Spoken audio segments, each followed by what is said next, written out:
For most Australians, building or renovating the family home is the biggest financial commitment they'll ever undertake. A state-based compulsory warranty insurance system has been in place for decades to provide a safety net for consumers. But since the system was last overhauled back in 2002 after the collapse of insurance giant HIH, there's been a growing chorus of complaints from prospective homeowners. Many have to spend up big in the courts, even to get a shot at claiming insurance. Some simply can't afford the process. The Productivity Commission has described the scheme as a running sore, while the consumer advocacy group Choice has described it as junk insurance. Disgruntled consumers now are pinning their hopes on a Senate inquiry to come up with a consistent national approach. Joe O'Brien reports. Rob Siebert and his wife Lynn were supposed to move into this home on the far north coast of New South Wales back in 2003. 5 years later, they're still renting a place down the road.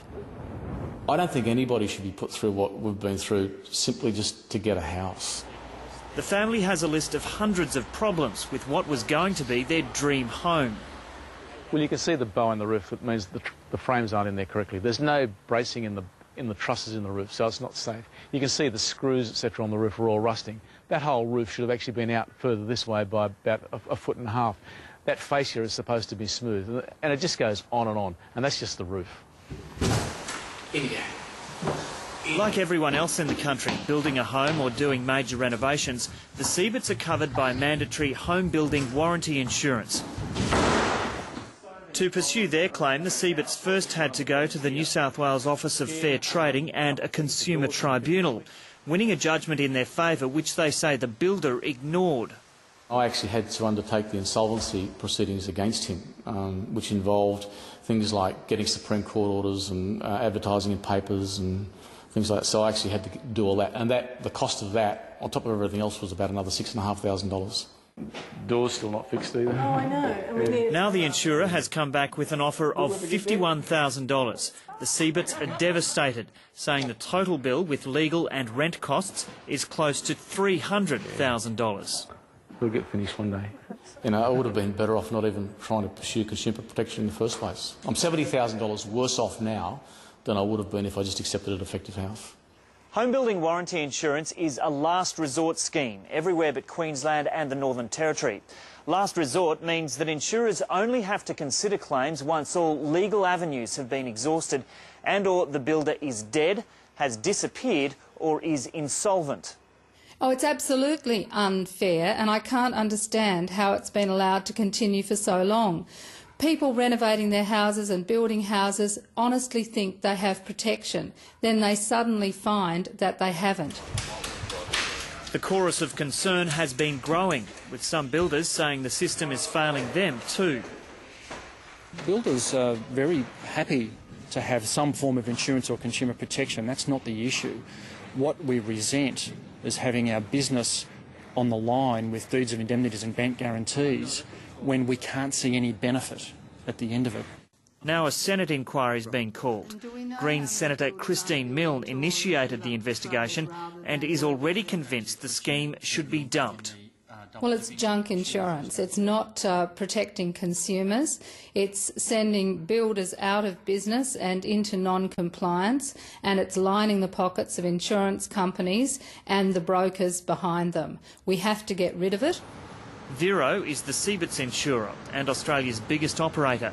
It makes tens of millions of dollars a year from it, but won't reveal how much it pays out in claims. We've basically got my guttering running into the house. While some people fight for years through tribunals and courts just to lodge a claim, others simply don't have the money. The last few years, rather than our focus being on our children, unfortunately, the focus has been on the nightmare that has been this house. Giorgio and Marina Danola say they paid $290,000 to get their home built in northwest Melbourne. They've been quoted $50,000 to fix the long list of problems with it. Basically, because the guttering is not deep enough, it can't carry enough water. Water will overflow and come inside and damage my plasterboard. They're stuck with the mess. They've got no money to fix the problems, no money to go through the legal system, so no access to insurance.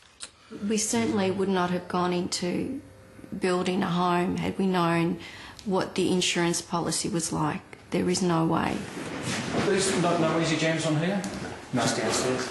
Builder Russell Joseph used to be a member of the Housing Industry Association, which acts as a broker for the insurance. He resigned so he could speak out at the Senate inquiry. The problem that we have with this is that as builders, we're selling a product to our clients which is absolutely worthless, and it's costing a lot of money. Russell Joseph says there should be a national government-run non-profit scheme with early access to insurance. I'd like to see a model based on the Queensland system that's accessible in a dispute or a problem for both builders and consumers, and a system that encompasses the whole industry. It looks after regulation and insurance and management and security of payment and all of these things. The Housing Industry Association declined an on-camera interview for this story and a request to appear before the Senate inquiry this Friday. It won't reveal exactly how much income it earns each year from brokering sales of the insurance. But even the HIA concedes that the insurance isn't much help when a builder refuses to rectify faulty work. Vero is adamant the last resort system is effective and ensures that builders take responsibility for the quality of their work. It may have a fight on its hands, though, with the Senate inquiry. The buck stops here with this Senate committee. The Productivity Commission flicked past it to the Senate. We can't allow this to drag on any longer. Australian consumers and builders need better, and the Senate can deliver and should deliver out of this inquiry. Tasmania already has a new insurance scheme due to start within a month. New South Wales is also planning changes to make it easier for consumers to pursue a claim. But that comes too late for the Seabits, who remain unsure if they'll ever be able to move into the house where they thought they'd be able to settle down. Having to go through 5 years of hell, it's wrong.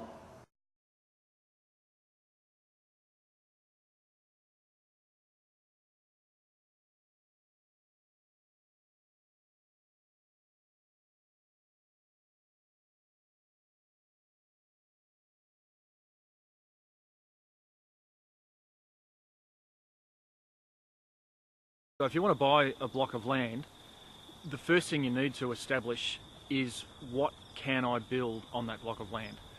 Now, there's a whole raft of regulations and relevant authority reports that will actually determine what, how and where you can build on that particular block.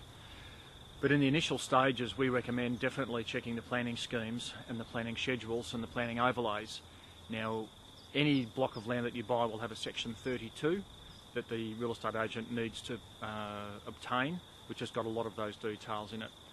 What we've found is that the planning certificate that's in a section 32 tells you what the zoning is, but it doesn't give you any overlays or schedules.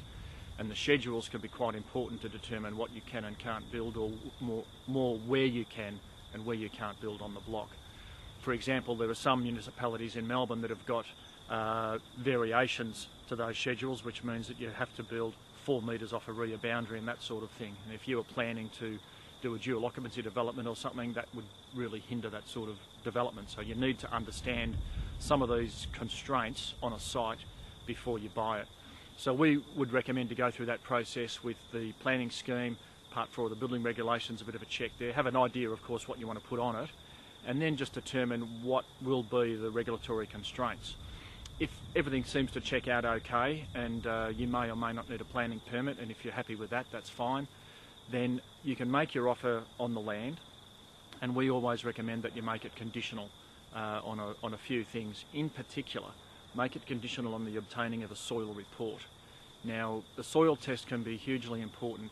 We had an example even a few weeks ago where a client was looking to buy a block in the outer eastern suburbs of Melbourne, and the soil was so bad that the cost of construction for a concrete slab would have been about $70,000 to get it out of the ground, compared to $25,000 of what was in the budget. So clearly that was not the right block of land to buy. They let that one pass and they're looking for another block. So the condition on the offer is that it's conditional on obtaining a soil test, because if the dirt is in very poor condition and it would be classified as a P or an H site under the Australian standard, then that's probably going to cost you a lot more money to build your house. So if you've got a very limited budget, it's very important to get a handle on these things first.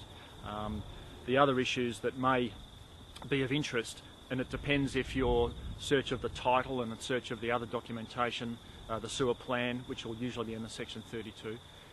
When you've searched those things, if it identifies easements on the block, then the other items that we need to check once you've made your offer and before it becomes unconditional is what we call a depth and an offset report. And a depth and offset report will identify just how deep some of the pipes are that might be in those easements.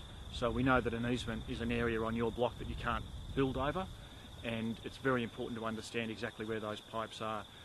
Oftentimes the pipes are not actually even in the easement, they're outside the easement, and we've had examples where there's a 1.8 metre easement down the side, the pipe's actually over 2 metres off the boundary, so it's actually in your land, but it doesn't matter, you still can't build over that pipe. And if it's very deep, it also impacts the design of the structural footings that go into the ground, because you have to go way down past the depths of the pipes. So this can be, again, a huge factor on a very small site where you want to take up as much space as you can with the building and move as close to the boundary as possible. So the depth and offset of where the pipes are is a very important factor to find out. These are reports that you have to pay for, so it's best to make those or buy those reports once you've actually made your offer, but before the offer becomes unconditional. So you would make a 14 or 30-day offer, subject to soil test, subject to a depth and offset report if there were easements, and also subject to finance. You need to give yourself a few outs just in case you find something fairly horrendous that you need to back away from. One of the main documents in the Section 32 is the copy of title, and it needs to be fairly recent, and most Section 32s are, but what you're looking for is something called a Section 173 agreement, and it'll be worded variously, but the word Section 173, if it's on the front page of the title, then we need to wave a bit of a flag and have a look at that Section 173.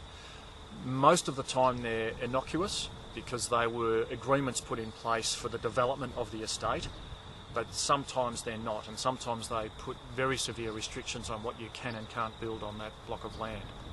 Now, a Section 173 agreement is an agreement with the owner of the property, with the council ostensibly, and with future buyers of the property, that these are the conditions of what's going to be built on that property, and you can't change it. To get rid of a Section 173 is quite a saga. So once it's on there, it's there for life. Now, one particular example we had was a client was looking at buying a block. It was a subdivided block, and it was a large, probably half an acre each subdivided block. And what the council had done was they had made the previous owner enter into a Section 173 agreement so that if he sold the other block, it must have exactly this house of this design, because he'd already had to submit some drawings to council. So they made him enter a Section 173 agreement so that if he sold that block of land, nothing else but this house could go on it. Now, my client didn't quite understand that, and they thought that they could just build whatever they liked, but they couldn't. The Section 173 agreement restricted them to only building this other house to that design. Now, the other area of interest on this is covenants. Now, covenants are also listed on the title. If it's not on the title, it doesn't really exist. And in a covenant, it'll describe things on the building itself that is going to be required for the neighbourhood, like, no tin roofs, or we only want brick veneer, there's no fibro cement, all that sort of thing. Some covenants are quite lengthy, and they've evolved into what's known as an urban design guideline, which can be pages and pages of documentation as to exactly how and what you can build. It's like a planning scheme all on its own. Now, it's very important that people understand whether the urban design guidelines that they're being given are actually relevant, or whether or not it's just what somebody's made up. Unless it's put under a covenant on the title or it's part of a Section 173 agreement, the urban design guidelines really don't have any substance. You can be asked to comply with them, but legally there's really no way that you can be made to comply with them. By the same token, they're not usually that bad. They do keep the value of the properties up to a certain level, but it's very important to understand if they're there that you are probably going to have to comply with them. Now, with a covenant, an interesting anomaly with a covenant is that while it says you can and can't do X, Y and Z, the reality is that the policing of conformance with the covenant is up to the residents in the estate. Even though it's registered at council and it's on the title, nobody is going to police it. So if you contravene the covenant and build a fibro cement box, it's up to the other residents in the estate to take action against you to make you change it. And that's problematic, and particularly in older estates where probably 10 or 20 people have contravened the covenant over the last 5 years, it becomes very, very difficult then for anybody to try and enforce it. So that's just something to be a little bit aware of. You can decide to contravene the covenant or you can comply with it. If you comply with it, and you should, you need to be aware that this might have significant cost implications for your project because you have to choose materials and layouts of a particular design.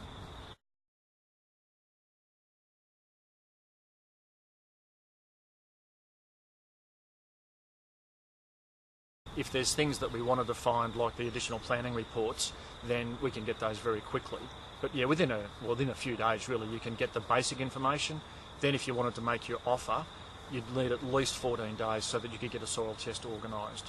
And I would also be wording the condition on the soil test to be, in the event that it was a P or an H site, then the vendor will be paying for the soil test, because the sale will not be proceeding.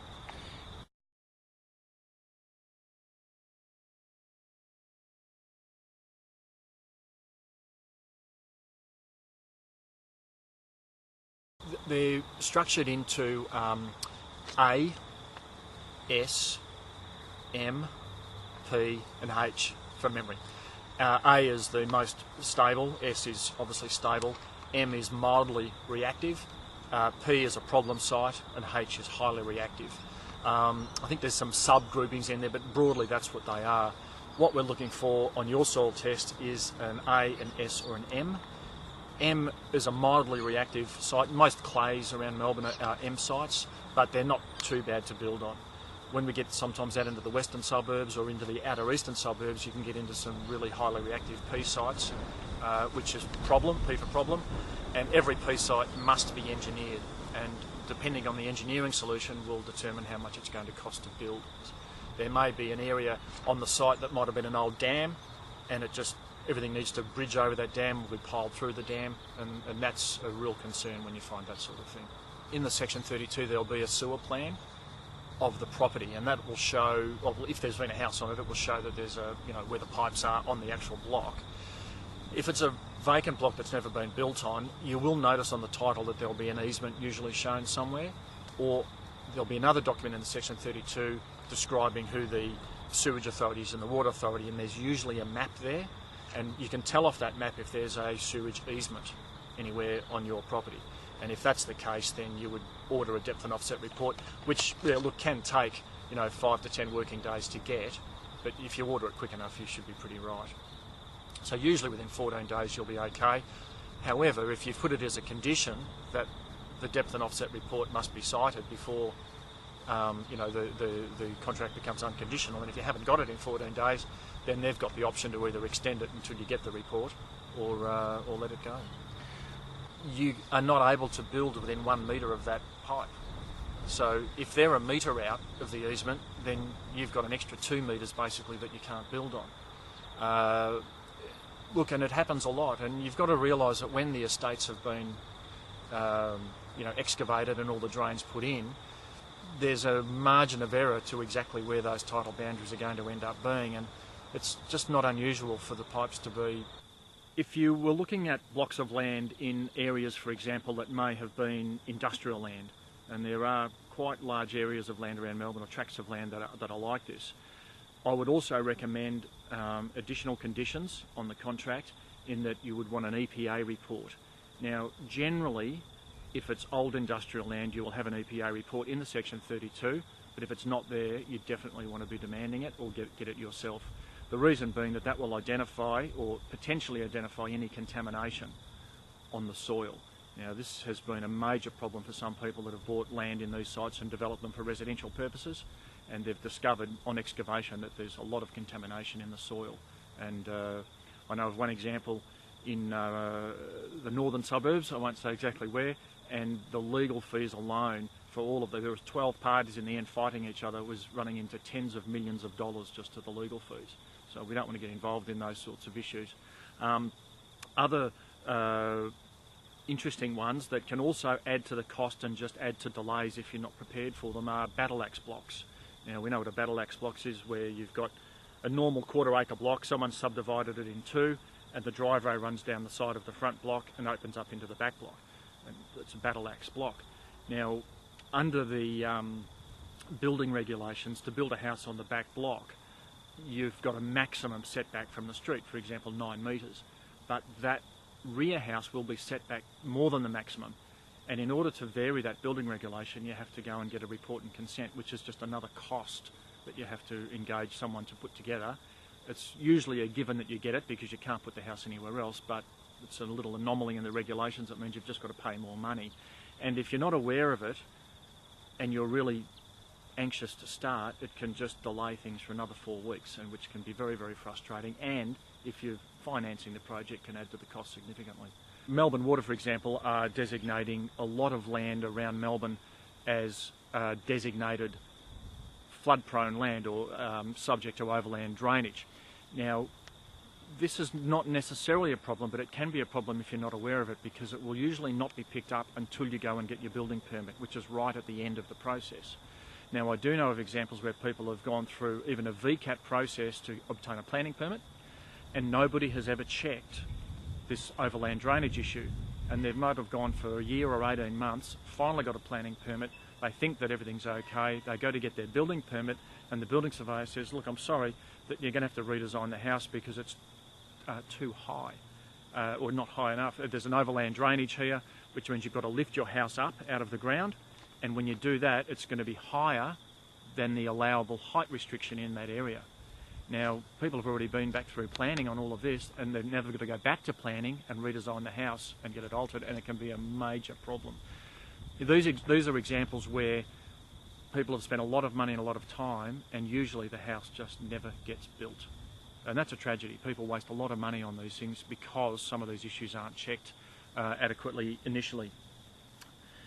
Other areas of concern, if you're worried about planning permits and delays of planning permits, from your title you need to ascertain the square meterage of the site, because under the various planning schemes there are restrictions that, for example, sites between 300 and 500 square metres will need a planning permit. Not always, but it's always listed in the schedule to the planning scheme, and these are the schedules that are not listed usually in the planning certificate, so we need to do a bit more research and get that information. If you're worried about planning permits and you don't want to waste time and money with a planning permit, then don't buy that site. Look for another site. Another area to watch out for is heritage. Now, if you're looking at buying a block of land that's got an old house on it that you would be planning to demolish and build a new house on, and it's being sold as just a block because the house is old and it's really just a demolition job, be very, very wary.